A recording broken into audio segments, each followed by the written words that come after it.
నమస్తే మిత్రులారా, నేను మీ శ్రీనివాస్ చౌహాన్ అడ్వకేట్. మిత్రులారా, ఎవరైనా ఒక వ్యక్తి అప్పు తీసుకున్న అప్పులోని కొంత భాగాన్ని కానీ లేకపోతే వడ్డీని కానీ మధ్యలో చెల్లిస్తే అక్కడి నుంచి లిమిటేషన్ అనేది తీసుకోవడానికి అవకాశం ఉంటుందా? సో మిత్రులారా, మన దేశంలో లిమిటేషన్ యాక్ట్ 1963 అనే చట్టం అమల్లో ఉన్నది.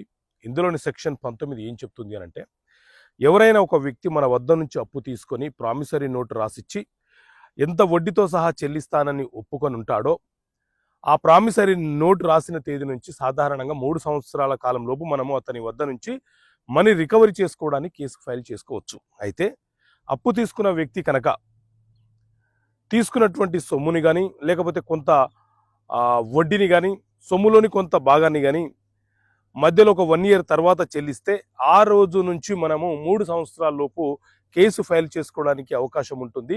కాలపరిమితిని ఆ రోజు నుంచి కౌంట్ చేసుకునే అవకాశం ఉంటుంది అని చెప్పి ఈ లిమిటేషన్ యాక్ట్ చాలా స్పష్టంగా చెప్తుంది. కాకపోతే ఆయన ఏ రోజైతే చెల్లిస్తారో ఆ రోజు నుంచి మనము సవరణ ప్రామిసరీ నోటును రాసుకోవాలి. అప్పటి నుంచి 3 సంవత్సరాల లోపు మనం కేసు వేసుకునే వెసులుబాటు మనకు ఉంటుంది. Okay friends, thank you. జై హింద్.